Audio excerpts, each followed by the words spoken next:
For more content in production, please subscribe to our channel and give us a like. Thank you. We'll begin. Shalom, shalom. My name is Baruch. Thank you for watching the Torah Effects. If you haven't subscribed, make sure you press the red button to get more productions every week. In this episode, we'll investigate the real birth date of Yahushua Mashiach. When was he born? Was it according to the Torah and the prophets? Did the fulfillment of prophecies on his birthday? Is this have connection a special day in the Torah calendar? Fasten your seatbelts, this episode will be awesome. Coming up next. In this episode of the Torah Effects, we'll investigate one of the most enigmatic enigmas of the Hebrew Scriptures, the birthday of Yahushua Mashiach. We'll start with Luke 2 verse 1. But it came to pass in those days that a decree went out from Caesar Augustus, all the people of his dominion should be census. Luke 2 verse 2. The census itself first took place when Cyrenius had the government of Syria. Luke 2 verse 3. And all went to be inscribed in the census roll, each to his own city. Here we find out this census was mandatory by the Roman Empire, and every person from every city had to go back to be registered. Luke 2 verse 4. And Joseph also went up from Galilee out of the city Nazareth to Judea, to David's city, which is called Bethlehem, because he was of the house and family of David. The Roman and Judean rulers knew that taking a census in winter would have been impractical and unpopular. The same was true for the autumn post-harvest census. The weather was hot to travel, and the very logic would be the spring pre-planting census. Quirinius implemented his census in the early spring of 6 BC, near the end of Saturninus' term as governor of Syria, but before the Abib Hebrew festivals began and created scheduling conflicts. So most likely Yahushua Mashiach was born in 5 BC. Let's remember that zeros do not exist in Hebrew cultures. In contrary to popular belief in the Christian, Messianic arenas, Yahushua was not born in October or the festival of Sukkot or tents. Why? The scriptures do not mention any festival nor state anyone heading towards Jerusalem. If that were the case, Yahushua and Miriam would head towards Jerusalem. Deuteronomy 16 verse 16. 3 times in a year shall all your males appear before Yahweh your Agil Almighty in the place which ye shall choose, Jerusalem. This is not the case. Yahushua and Miriam needed to register for a Roman census. At the same time, Miriam was pregnant. Luke 2 verse 5. To be registered with Miriam, the one having been betrothed to him as wife, she being pregnant. Let's debunk the myth and belief of Mashiach being born in Sukkot. The chronological mission of Mashiach in order as follows. The plan of redemption of Yisrael is planned out in the festivals of Yahweh, but we ought to understand the chronology of Mashiach. The spring festivals point to the first advent of Mashiach in the 1st century. The fall festival points to the return of Mashiach and the fulfillment of the rest of the festivals. Now, let's decode this verse. Luke 1 verse 5. In the days of Herod the king of Judea, there was a certain priest named Zachariah, of the daily course of Abia, and his wife was of the daughters of Aaron, and her name was Elizabeth. Here we find something very interesting. The verse mentioned daily services or courses of priests, and also mentioned the name of the course Zachariah belonged to. Luke 1 verse 8. And it happened in his serving as priest in the order of his course before Agil Almighty. In this verse, Yahweh reveals to him the promise of a son Yohanan. This makes a landmark in finding the missing pieces of Mashiach's birth. With this, we need to go to the Tanakh, the Hebrew Scriptures. 1 Chronicles 24 verse 3. And David divided them according to their offices in their service, even Zadok of the sons of Eleazar, and Ahimelech of the sons of Ithamar. This list is for service of the temple throughout the whole year. 1 Chronicles 24 lists the names of the offices in their service. In the 24 divisions, Zechariah belonged to the 8th division. The reckoning of services was 2 turns around the year. The first 6 months marked half a year. Then the second turn started until the end of the year. Then a new cycle started again. Each service of every Cohen or priest lasted 1 week, and then a new priest would continue the services as required. 1 Chronicles 9 verse 25. And their brothers in their villages were to come in for 7 days from time to time with them. Question: When did the Kohanim priests start a cycle of services throughout the whole year? Exodus 12 verse 2. This month shall be the head of months for you. It shall be the first of the months of the year for you. Exodus 13 verse 4. Today, in the month of the Abib, you are going out. Next, in this graphic, we'll see the services throughout the whole year. If you need to pause this video to take notes, please do so. The first turn of services of the Kohanim priest lasted for the first 6 months. The second turn of services of the Kohanim priests then ended at the end of the year cycle.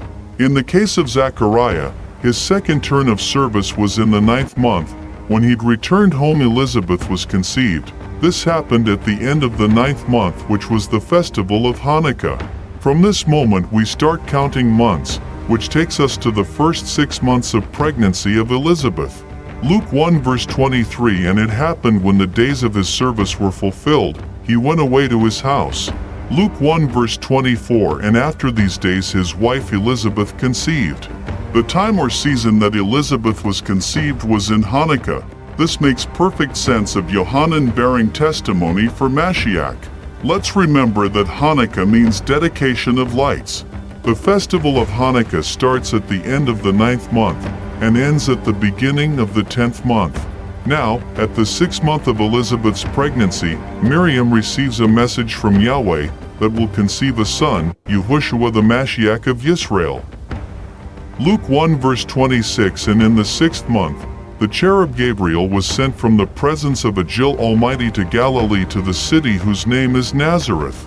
While Elizabeth continued with her pregnancy, another event was taken place. Miriam was also visited and conceived by the Ruach HaKodesh of Yahweh. She also was informed by the cherub her cousin was pregnant, so Miriam decided to visit Elizabeth. It's amazing to know that the 6th month of Elizabeth's pregnancy was the 3rd month of the Torah calendar. Mashiach was conceived in the festival of Shavuot, Feast of Weeks.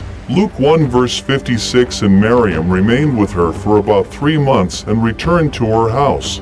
Luke 1 verse 57. And the time was fulfilled to Elizabeth for her to bear, and she bore a son. Let's start putting the pieces together, shall we? At the end of the 9th month of Elizabeth's pregnancy was at the end of the 6th month of the Torah calendar. This points to the first day of the 7th month, which happened to be the Yom Teruah, the festival of the blowing of the shofar or horn. Miriam was already in her 3rd month of pregnancy, which was around at Yohanan's birth on Yom Teruah. Now if we continue, the counting of the rest of the months of Miriam's pregnancy takes us to the end of the 12th month. Yahushua was born in Abib 1. Now, it was no coincidence that Abib 1 was also when the Mishkan tent of the meeting was erected. Exodus 40 verses 1 to 2. And Yahweh spoke to Moses, saying, On the first day of the month, on the first of the month, you shall raise up the Mishkan tent of meeting. Let's remember that everything the Torah and the prophets spoke about was about the Mashiach. Everything that Yahushua did and spoke was fulfilled. This includes even his birthday. John 1 verse 14. And the Word became flesh and pitched his owl, tent, among us. Transliteration, owl definition, a tent, Mishkan. Contrary to Messianic belief, Mashiach Yahushua was not born in Sukkot, but in the Abib 1, the first day of the 1st month of the Torah calendar, the same day the Mishkan was erected. Let's look for other clues, shall we? The month that Mashiach was conceived was the 3rd month of the Torah calendar, the festival of Shavuot. There Yahweh gave instructions on how to build the Mishkan. It took 9 months to gather the supplies and put together the Mishkan. The same happens with Yahushua Mashiach. It took 9 months to be in the womb to be born in Abib 1 as the Mishkan of Yahweh. In the year of Mashiach's birth, there was a constellation we can trace back to 5 BC, the constellation of Aries, on the 6th day of the week at sunset, commonly called Friday, March 19th, 5 BCE. We know the Hebrews start reckoning days at sundown, so that Friday night was already Shabbat. Our Mashiach Yahushua was born on Shabbat, Abib 1. Lambing season is the only reason these shepherds go out in the field at night with their flock. Typically, lambs are born in the spring, between the middle of March and April. Because the lambs used as sacrifice for this feast had to be precisely 1 year old, Pesach Passover was observed during the lambing season, Exodus 12 verse 5. Yahushua's birth in Bethlehem during the lambing season is not surprising. In addition, the lambs for the Passover sacrifice were kept in Bethlehem near the Tower of the Flock, the Migdaleter, a farming area. The shepherds who were from the temple kept them were specifically trained for this task. They had to ensure that nothing happened to the sacrificial lambs. These were the men who came to bear witness to the birth of the Lamb of Yahweh.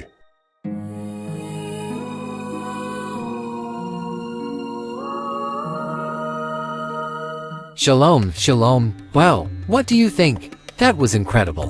In this journey, we take every week to find treasures. Today, we figured out the puzzle of Mashiach's birth. Now we know Mashiach Yahushua our Savior was born in Abib-1, the same day the Mishkan tent of the meeting was erected. Yahushua is our Mishkan. He also is a prototype of every one of us to be a Mishkan as well. So the Spirit of Yahweh the Ruach HaKodesh may dwell in us. Here in this channel we've taken the task every week to bring you exciting conferences in this channel. The Torah Effects. Please give us a like and subscribe so you can get the latest video production. Thank you until next time. My name is Baruch. Shalom shalom.